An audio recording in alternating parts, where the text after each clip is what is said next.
we actually this morning we had our Monday, team huddle meeting. I had to show the team what fake profiles We look were, like. well, we've been doing it every week, but we were going through candidates, and one of the candidates that we went through was a fake candidate. Good morning, good afternoon.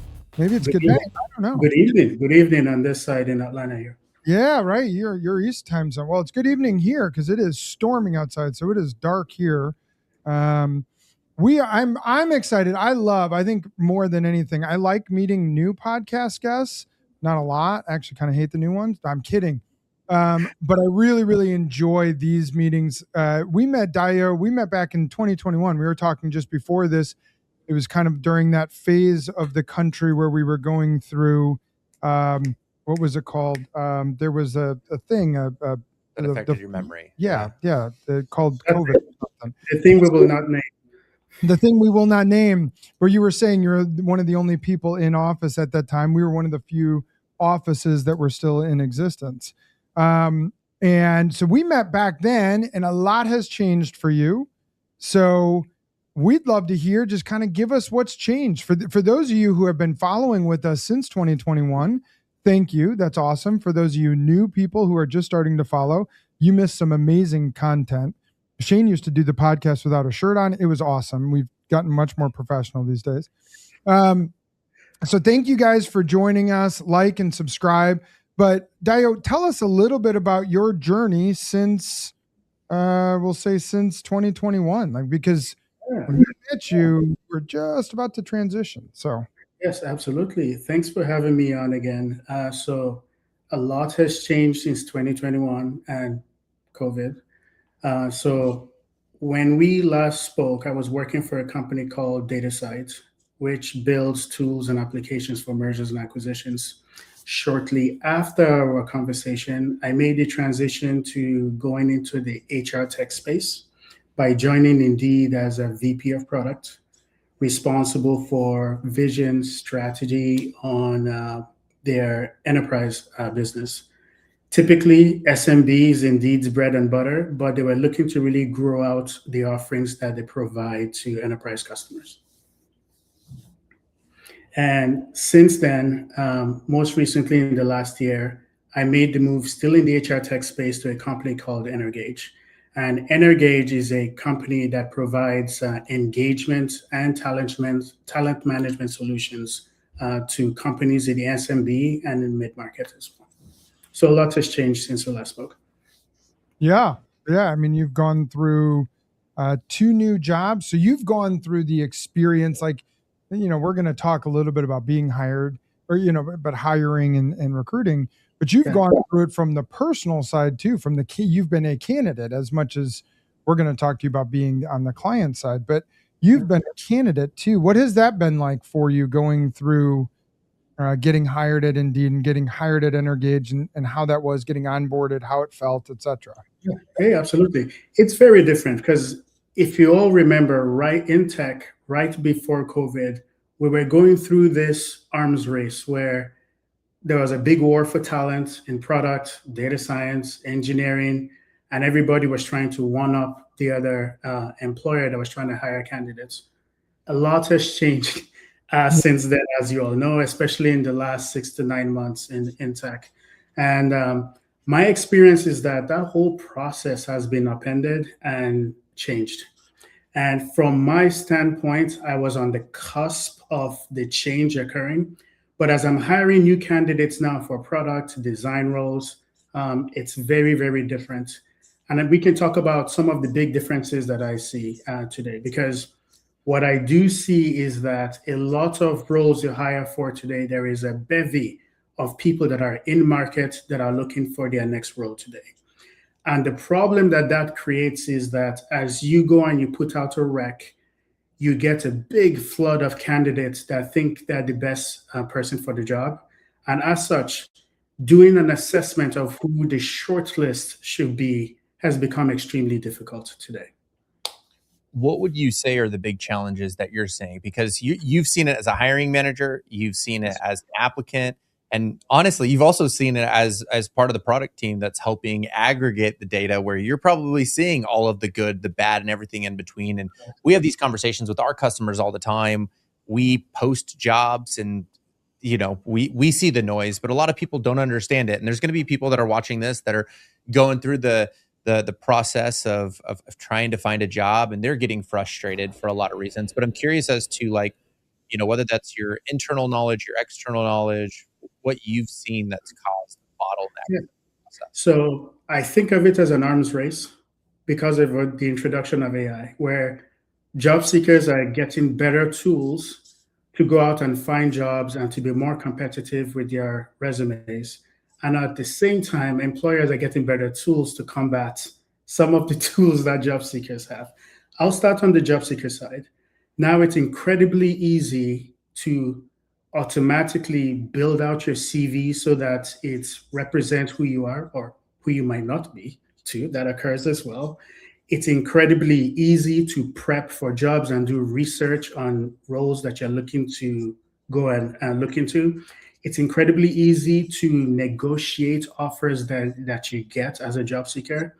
But on the flip side, it's creating problems for employers too, because with those tools that job seekers have, it becomes very hard to find that needle in a haystack that you're looking for a candidate, because everybody's CV or resume looks well polished and fully featured with all of the skills you think you're hiring for. So on the employer side now, you have better tools to write better job descriptions out there so you attract the right people. You have better tools to get those job descriptions in the right places so the right people see those roles. But the downside of that is you have way too many candidates that are applying for some of those roles, and it becomes harder to figure out who the best candidate is for the role you're trying to fill. Yeah, you actually, Shane just posted this, like a week ago, because we get thousands of applicants for all the jobs we're posting for our clients, right? And Shane just got a resume that clearly I got a prompt. I think the prompt was the application, and it didn't finish the prompt. So it was just like the raw prompt came out as the actual resume, where the person wrote down, this is my name, this is what I do, this is what I'm looking for, these are my 4 jobs. Go ahead and read the job description and then match all my bullet points to reflect exactly what the job description says. And then I also want you to highlight AI being a major part of every job. So they have AI orchestration and agentic workflows back in 2009. I don't know if you know that, but back in 2009, agentic workflows. Like in 2009, this candidate was using AI. They're really cutting edge. Yeah. Now it's so democratized that everybody has tools. I'll give you an example. And we had a rec for a data scientist we're looking to fill. And we had a candidate that got to maybe the 3rd round of the process before we realized that this was someone in North Korea that was faking being a data scientist here in the US trying to get hired for this role. So yep. And I expect that those tools would only get better over time. Oh, yeah. We actually this morning we had our Monday, team huddle meeting. I had to show the team what fake profiles look like. Well, we've been doing it every week, but we were going through candidates, and one of the candidates that we went through was a fake candidate, and they look great. I mean, they look perfect on LinkedIn. Everything was perfect, right? You're like, wow, this person, computer science degree from Georgia Tech, and they worked at these 5 startups during their early days. They're all from DoorDash. Yeah, they all have worked at experience. DoorDash for the first 2 years of DoorDash's existence, and then Instacart, and you're like, this person's perfect, and then they're just a little too perfect, right? Yeah. And we've screened and well below market value. I'll take 150. Yeah. You have to look at their LinkedIn profile to see if it was created a few weeks ago. February 2020. Your hand across their face as you're doing the interviews with them too. It's crazy. The benefit for us being a third-party agency is that now has become a new value add to a client. That ironically, what I never thought of, that's a big value add for us, has become this new literally value just add. to proctor a video call where it's like, can you do an old school dance move? Can you if see you the think background? about if you said you got to a 3rd round interview with someone, right? Yep. I'm guessing that means that you had people who make a lot of money wasting a lot of their time sitting in interviews with this person, that person would never have gotten to your desk. But I get why it does, because your HR team sees it. It looks good on paper. They do a phone screen. We've had people that we're phone screening and we recognize they're using a translator, that they're using a translation tool. They don't even speak English. Just a little delayed. And so you start to recognize these little things, like you said, LinkedIn account just got created, etc. And that has now become this new added value that we have to a client is we will make sure you're not screening personally all the fake profiles that are out there. Because you're right, in the arms race, the amount of AI resumes that aren't real, either fake people or those aren't real jobs, like the guy using AI tools back in 2009. It's like, yeah. No, absolutely. And I think there are good use cases where AI has accelerated things like scheduling the interview, things like a lot of the logistics around finding the right person, and maybe even once they've been hired, onboarding them as well. But I think for valuable roles or roles that need discretion or even leadership roles, absolutely, you need someone that can go in there and figure out the nuances of what you're looking for the role. And those are things that I think AI can figure out using those tools. Not yet. I'm sure at some point they will, but right now they haven't gotten there right. Yeah, you're exactly right. In the end, we'll all be like Wally and not really have jobs and tool around us, right? Hey, I'll tell you what, like Wally is correct. Like my wife, since I got married in the last 4 months, I've blown up and added extra like 30 pounds. You remember that? Like, I'm just thinking of Wally as everybody's gets like super fat. Super fat on scooters and tooling around. Yeah. So what has changed from a product side of things? Because obviously you've gone through this 2021 to today. You were product prior to 21, but that's when we met, to 2026. I mean, Shane was asking earlier, it's like you've probably seen some pretty massive changes just in your personal role, not on the hiring side, but in your personal role. What are some of the changes that you've been noticing happening? Mostly, I'm sure, because of AI. So some of the things that have stayed the same are that as a product manager, and you and I talked about this 5-6 years ago, the key parts of your role are really understanding your customer very, very deeply and making sure that the problems you're solving for are real problems that customers have. And of course, they're willing to pay for in some way, shape, or form, right? So those core tenets, I think, are still in place and still exist.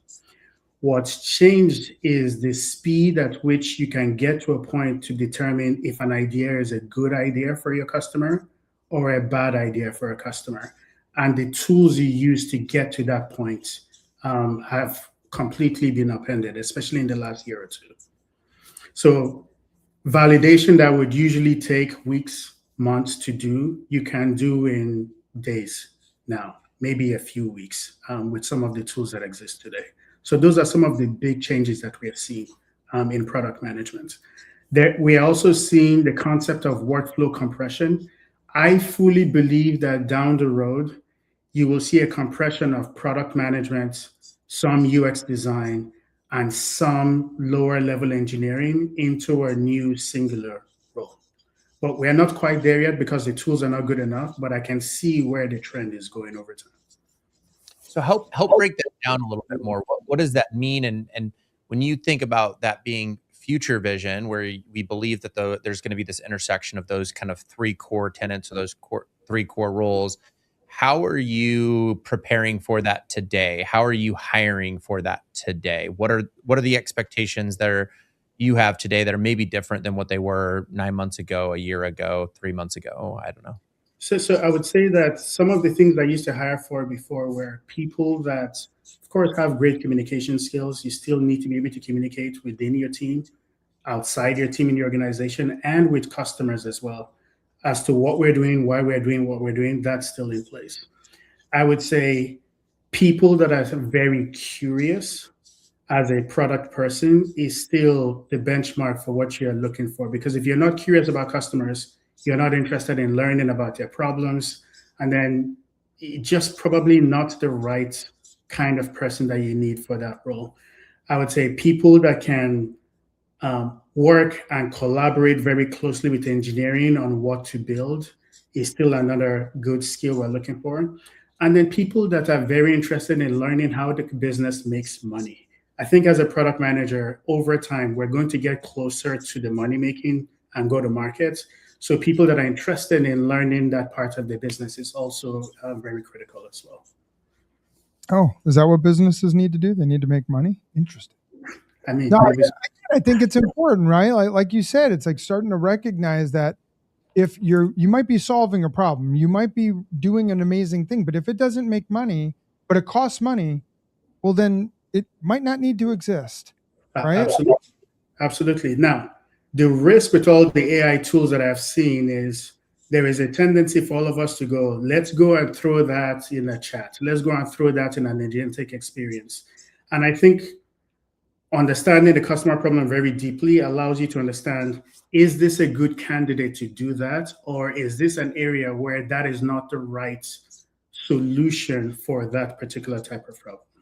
Because otherwise everybody just goes, oh yeah, throw an agent there or throw a chat there. And that might not be what a customer is willing to use. So people that understand areas where there needs to be a human in the loop, right? To kind of get that value for the customer. People that know how to do that will be important.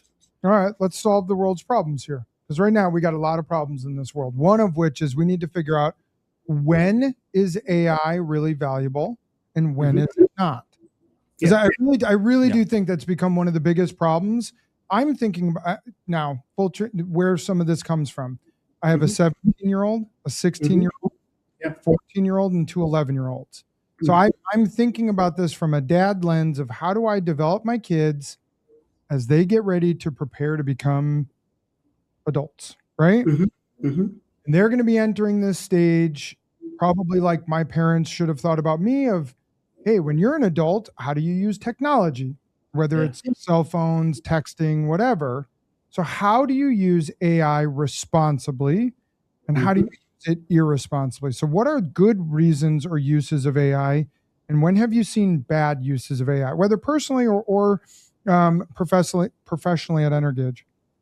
I would say the way I think about AI and the way I use it on a daily basis as a CPO is I sometimes use it as a thought partner. It doesn't replace the ideas that I have or the thinking that I have, but it's something that I brainstorm with the same way I would do with some of my peers on ideas that I have or things that I'm working on. And I have instructions in all my folders where it's very judicious and it's very thoughtful and critical about some of the thinking that I'm trying to do. So those are some of the use cases where I use it. Again, it should not replace all of your thinking that you're doing, but I use it primarily as a brainstorming partner for a lot of the work that I end up doing. And on the flip side, bad use cases for AI would be people who just outsource all of their work, all of their thinking to AI, because I think that's a bad thing in the long run. Because then you have young people that enter the workforce who don't demonstrate critical thinking and they rely on AI for all of that. That's the key, is critical thinking. Like, have you had someone, maybe it's a junior PM, you're probably thinking about them right now, you should call them out on the podcast publicly. No, I'm kidding. But like, you probably have had a PM that worked with you. They had to create some sort of, we'll call it pitch deck on an idea that they had to create a presentation, and they pull it up and they go through the presentation and it clearly has just been done by AI. No thought in it. They went into Chat or Claude or whoever it was, and they said, make me a pitch deck for my client whose problem is X, Y, and Z. Boom. Yeah. They send it, kicks it back, they download it, they bring it into the meeting on Monday, and they call it done. And you're like, it's AI slop. It's AI slop, right? Yes. Which I see as the exact same as my kids. And it's repetitive. You could see it. It's like it shares the same information 4 different ways, and it repeats itself, and it's iterative, and it's like, this is literally 5 times the amount of information that we needed. You could have summed all of this up in probably 2 sentences. And I can tell the fonts that are used, how they always put emojis as their bullet point. Like, you can just the M dashes, the repetitive circular paragraphs, all of that. Yeah, so it's the same thing as my kids when they, like, they're like, oh yeah, I got to do a book report, and they're like, whatever, I'll just have Chat do it for me. And I'm not mad that they want to use AI, because I know that'll be part of their lives. Yeah. but it's like I've got to instruct them, as you said, critical thinking. It's like, yes, use AI to write your, I don't blame you. I would use AI to write it too. Yeah, what I thought has been really interesting is simple problems should come with simple solutions. And I think Yes. that there's this common modality lately where it's like everybody's overcomplicating everything because they have a tool that can do that.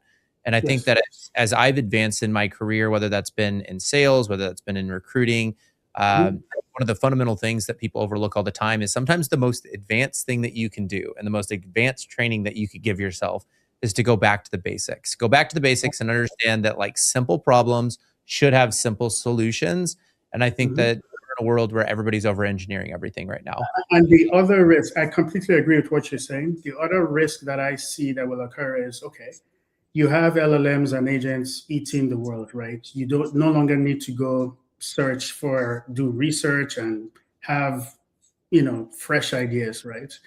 In that world, that would mean that the people that were incentivized previously to have fresh ideas, that incentive goes away because your blog, your website, your content, there's no reason for you to go and publish content. So in that world, how do those agents and LLMs get new content if you're starving the source of original content? So I think that's a long-term problem we all need to think about over time. Okay. So yeah, you've just 100% agree with introduced all a that. major problem, which is if we're not adding, I think of it from the internet perspective. If we're not adding new pages to the internet with new Yes. content that is Yes. not created by the old content, then Yes. in 3 years, it's going to be just constant recycled old data, old facts. So we Yes. need to figure out how to develop digital meth. Digital meth will solve all of the Why problems. are we talking drugs? That's what I just heard because I why think does about everything go to original. drugs? They always say like the original creations. Like if you think about artists, right? Was it like the Beatles and a couple others where it was just like they started creating music that literally broke all the rules, and it was like none of this makes any sense, but it is exactly what is needed. So yeah, I tools that reinforce originality, math, Yes. or whatever else tools. I think we need to invest in that side of content and idea generation too. Quite honestly, How do we do it? I don't know. If I did, I wouldn't. $1 billion company. Get that $1 billion company right there. No, I think that is, again, music's a great example. If all music keeps getting created based on AI versions of it, we're going to have music that just sounds like Yeah, I the was Beatles using and Metallica, and that's Suno, it. and I loved using Suno, and I was using AI to produce music because I thought it was like really, really interesting and fun. And then I started hearing things on Spotify, and I was like, The patterns. and all of a Yes. sudden I started realizing, oh, this was an AI generated artist, and I knew that because of the iterations that I made with the AI music that I made, and I was like, those loops sound the same. Those it has like the same little pitch, and like you could see the angles and you could see how things are getting created. So and in 2030, everyone's going to sound like Taylor Swift and Tate McRae. Everybody's going to sound like Taylor Swift or auto-tune. Yeah. That's it. We're gonna, I suspect that over time, things like the arts, people that study music, I think they will be trending again because that becomes a way that you get original new music, original new art, originally new content. actually, interestingly enough, we were talking about this from our internal company about engaging with candidates. Yes. And from 2021 to today, we've gone from sequencing and workflow tools existed in 2021, right? Those aren't that new.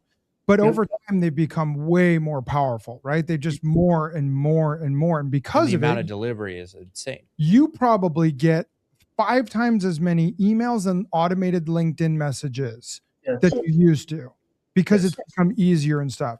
We have decided to kind of like almost push against it. And we were going through our connection rate going up because everything on LinkedIn is fully, we say written by hand, which means you're creating it. There's no sequence. There's no even copy and paste. Every person is a. Wait, when I get a sequenced email, I know. You can tell that this went to 1,000 other. I was laughing in one of my meetings today. Have you ever accepted a connection request and within seconds you get like an 8-paragraph response, like and you're like, you just know what I don't even read it because I'm like, I know this just automated to me. Yes. So we kind of, like you said, in the arts, like gone trending, and we're finding a bigger trend when we just are humans and just totally personalized human outreach, whether through calls, emails, LinkedIn's, or text. None of it is copied and pasted. In fact, Shane showed an example where he had a pun. He made a joke in the text about the guy's name because his name was Chance, and he said, "Can I take a chance?" All puns intended. And because the person loved it, right? Because they're getting so beat up by the AI slop. Absolutely. Like, wow, it's a human reaching out to me. I guess I'll talk to the human. But teaching people it's everywhere too. Teaching people to slow down and not use some of these tools is really challenging because there's a lot of like new young professionals that are like, but I want to use the latest and greatest tools. And so like me trying to tell my team, hey, I want you to slow down. I want you to use your eye. I want to use your instincts. I want you to use your intuition. It's actually pretty hard for them to do that right now because it's not a part of their muscle memory that they've been engaged with. Because even in college right now, and even in like school, like they're not using and they're not engaging the same way that they used to. So it's been interesting. They don't have the history of the personalized connection that some of us older folks have. Yeah.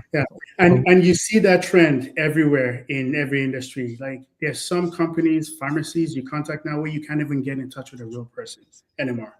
They go, I'm your automated, and then you go, but I need help with something nuanced. And then you have to go Google their CS number to get a real person. So I think we've gone too far to the right, and I think we're going to settle somewhere in the middle. Yeah, like my wife is from Brazil, and we're trying to get insurance for her right now because we're like in the green card process, and trying to find insurance has been a nightmare for that exact same reason. Because it's like we can't talk to a human, and it's all automated through these virtual onboarding forms. And as soon as I say in green card process, no, it breaks. Yes, yeah. Bye. And I'm like, well, no, hold on, not bye. Call me back. Have a conversation with me. I'm trying to figure this out. And they're like, you do not qualify. Bye. End of conversation. Absolutely. What? Absolutely. That process is terrible, by the way. I like what you said, though, is finding ways to incentivize, because it is, right? There's got to be an incentive. We're humans. We need an incentive to create new. Companies need an incentive to have humans involved in customer service or, all of those things. We are finding the incentive that we get is more people talk to us. There's a higher engagement rate when we type by hand. So again, it's this balance. We also teach our team when you're doing research. If Energage said, hey, come find us a new product manager, the first thing we do is we go to AI and we do a lot of research with AI. But then our outreach has to be human. So we do this research based on what you learn. Exactly. Yeah. Tell us about what their competitors look like. What kind of hiring practices can you tell from their website and their candidate pool and stuff like that? So we do this research because AI can do it so much faster than we ever could in the past. Then human has to come in and go, cool. Now that I have a good sense, thank you for all your, as you called it, that helper person for thought. Now human is going to go real human connection and bring the good people over. Which is interesting because I would curious how you guys are experiencing this and where you see that human to tech trade-off. Because like for us, it's like everything kind of takes the same amount of time now. The difference is rather than using these automation tools that are doing all these functions so we can spend time doing research, it's a trade now. And instead it's like we're ditching the research to somebody else so we can start using more manual human labor to do other functions. Here's another way I think about it. So if I'm hiring for, let's say, a principal PM role, right? I will have a job description. I will have a charter for what that role should be doing, all that stuff, right? I will by hand put together the questions I want to ask based on the need and the teams I want to slot them on, because I have very deep thoughts around where I see this role fitting in the organization. But then I will use a recorder to record the interview conversation. I will let them know I'm recording it first, though. But then after that, you can use AI to run a summary again based on what you heard and the job description and the charter that you have. And they use it as a brainstorming partner to go, where are areas based on our conversation where I think they're not a good match? and then look at the results, and then use that just as an input to decide on whether to move forward or not. And then you use your CPO brain to read that Yes. grading system to go, I agree. I agree. I agree. I don't agree. I want someone else to assess them for that area on the next step. So that's kind of sort of stuff. Human got involved, and because human, who's got a wealth of experience from DataSite to Indeed, is to Energage, that now looks at what AI did to just speed it up and to make sure there's, they're there to catch a couple of gaps, but then human interaction again. Again, that's the key. I keep and I really hope the next generation that is learning and growing up with AI is recognizing, use AI. AI is an awesome tool. It does so many things so much faster than we could. But if you don't use your brain with it, you will look like an idiot when you show up on Monday and present your PowerPoint that is all circular loops of the same example over and over on 17 different slides. The emojis in there. From a product management evolution, I grew up, Taylor, we're probably about at the same age. We were born in 20. I started out as a business analyst, right? And then a product owner-ish, and then product manager. And I think that next future is a role that's something like a product engineer, or product builder, or forward deployed, whatever you want to call it, FDE, product builder, product engineer. I think that's where these roles are going to converge. And it'll be interesting to see what that looks like, because there's so many people that are distributed in those three different disciplines today. Yeah, and I'd be curious how that works, because even when I look at the product deploy engineer or the product engineer, it's just like a lot of those feel like they're more MVP, get things net new driven. But I don't know. I'd be curious as how you feel about this. Are they driving the future iteration of that same product cycle? So I think they will be crucial in doing 0 to 1 work, MVP work, like you're describing. Absolutely. I think the tooling for product management will only get better over time. You have to remember that a lot of the value we're getting right now are tools for engineers. You have Cloud Code, you have Codex, so there's an emphasis on engineers, because engineering departments have a lot of corporate spend, so everybody's following the money. But I think over time too, you will see a conversion of tools for PMs, tools for designers into a single tool stack. And once that occurs, these people will not just be able to build MVPs and pilots, they'll be able to build fully functional apps as well. Yeah. What's your favorite LLM? Make enhancements to existing apps, of course. What's your favorite LLM? Are you Chat? Probably Claude. I have Claude, I have Chat, I have everything, but I float around to see what results I get from all of them. Yeah. I like Claude. Claude's probably my favorite. Chat's good. I feel like Chat's better for my personal questions. Claude's better for my professional stuff. I don't know if it's accurate, but that's my feeling. Again, I don't use it, I'm sure, as much as you do. And sometimes I will do something on this side, I will take it out, and the context, I will put it on the other side and try to compare and see how they responded differently to the question on both sides too. Yeah, it's wild. I still think it's going to end up melting our eyeballs in about 8 years and taking over the world and melting us, and we're going to have to live on Mars or some weird iteration that Elon will figure out. At least I'm hoping. So I'm curious, like on your team right now, like people are getting to know you, people are getting to understand how you process things, how you work. Like, is your team growing at all right now? Are you guys hiring? Yeah, so we're growing organically and perhaps inorganically too. We've identified some areas where we need to hire, just nip and tuck here, data scientist here, AI PM here, designer there. So a lot of the hiring is more to fill very small holes that we have on our team to make sure that we're well-rounded, but not a lot of like bulk hiring per se. A lot of niche specialty hiring. Niche specialty hiring, correct. Yeah.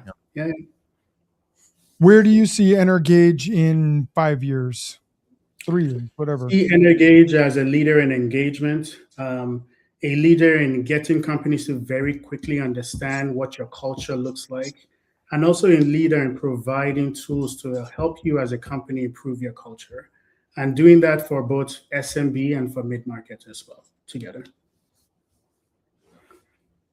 Because it's one thing to tell you that your culture sucks, and here is where your culture sucks. But if I'm a CHRO, when you get those insights, it might be a bit overwhelming, right? You go, what's my action report? What actions can I take based on learning those insights? And I think that's where we can add a lot of value. That's awesome. What do you guys consider SMBs and what do you consider mid-market? SMBs 500 and below, mid-market would be 500 and above, maybe 1,000 and above would be mid-market for us. Got it. And I say that in a way where a lot of these AI companies are very torquey, where they have 500 people and I don't know, $500 million of revenue. So I think there are levels to that. Yeah, right. Yeah. All right. So you've given us a lot of your time. We have one last question for you. This is what we had a fun conversation out on the floor earlier. What are you watching right now? What am I? Yeah. What are you watching? Netflix, Hulu. What are you watching right now? I am watching today a show that recently ended the last season. I'm watching Lioness. I think it's a really, really good show. It's well done. It's well acted. I like The Boys. It's a bit gruesome show. And then, so those are the shows that I'm watching right now. Shane? And Industry too. I love Industry. Don't know whether you've seen it on HBO. As someone that worked in mergers and acquisitions, it's the whole investment banker, private equity market is very funny to watch to me. Brings back a lot of memories. I have not watched Industry. It's really good. I don't have HBO. I used to use my brother-in-law's. You could get HBO. all of it on Amazon Prime at this point. Like all of them are incestuous. They all you can buy all of them from each other. They all merge. They all end up in one location. It's delicious. I think I accidentally just signed up for another streaming service within Amazon yesterday on accident because I wanted So what are you watching? Watch Shane? a movie. I just watched Mobland. I don't know if y'all have seen Mobland, but it was awesome. Okay. It's really good. How about this for a blast from the past? And this will show you what kind of amazing dad I am. We had my 17-year-old, my 14-year-old, we introduced them yesterday to Ozark. So I watched the first episode of Ozark again. I love Ozark. Is so good.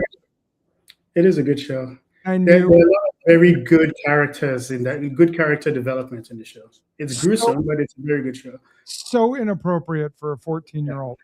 Yes. Especially, you guys might not remember the first episode. And I'm like, I keep doing this where I'm like, I remember like the good parts of things. And I'm like, oh, Step boy. Brothers. You're like Step Brothers when my kid was 8. And I'm like, you should totally watch Step Brothers. It's hilarious. And then they came down. They're like, oh my God, he put his balls on the drum shot. I'm like, what? What did I tell you to watch? What? No. It's like I watch a show on Amazon Prime too that's like that called Invincible. It's supposed to be an anime show, but then it's extremely gruesome as well. And then I have to remember that my 14-year-old should not be watching this. No, Invincible was built for adults. Yeah, I started realizing that they started building cartoons for adults just to like. Yeah, it's like yeah. I mean, we watched Ozark, and I was like, oh, guys, shut your eyes. Wow, that was a lot for you to see. Okay. Yeah. So, but that was really amazing. Ozark was such a good show, and just watching the first episode again, and I was. I think tonight I have to watch Rush Hour. I think Rush Hour is on the books with Chris Tucker. Yeah, talking about blast from the past. I think I am being Chan and Chris Tucker. Yeah, we've been on a Jackie Chan binge over the weekend. Oh my gosh! Okay, all right. I will give you one movie you should watch that predates probably you, Shane. Watch Big Trouble in Little China. Oh. Big Trouble in Little China. Yeah. Trouble in Little China with Kurt Russell. Yeah. That definitely predates him. Yeah, I've never seen it. I'll watch it. I'll give it a try. Never even heard of it. Dayo and I are we're like 30 years old. That's why my hair is not really gray. It's really blonde. It's the lighting. The new hip thing to do. The new hip thing. Well, Dayo, this was awesome. This was so much fun. I love having the reconnect meetings. And maybe we get to get a hold of you in 2 or 3 more years, and you will now be at a CEO position of Energage. Or I don't know. Nope. CEO of Energage. Not gunning for it. Just kidding. Hey, anything is possible. And I'm sure when we have a next conversation, product management will look very different. Very different, and AI will look very It different. will probably look very different in 2 weeks Absolutely. at this point. Yeah, right. I don't even know what's going on. We'll be on Opus 9.7 On Mars. on Mars. Yeah, on the data center it's being flooded by the data center on the moon, and we're living on Mars. Yes. Exactly. All right. Well, this was awesome. Thank you for coming. Everyone watching, like, share, submit. Connect with Dayo. How should they get a hold of you if they're like, wow, this is awesome, I want to come work for him? I'm on LinkedIn, Dayo Famakinwa on LinkedIn. Easy. Perfect. Awesome. Leave a personal message. Yeah. If you took anything away from today. Yep. Leave a personal message, human message. Yeah. Yes. Human note. All right. Well, hey, thank you again for joining us. To everyone else, we'll see you probably in a week. Dayo, Yes. nice seeing you again. We'll talk soon. And Taylor, last comment. Good luck with the football program, brother. Oh, the football recruiting. Yeah, he went to North Dakota State. My son's getting recruited by North Dakota State. That's where I want him to go. Don't know that that's going to happen, but we'll see. Maybe in 3 or 4 weeks, I'll have an update on that. I hope so. All right. All right. Bye. Bye.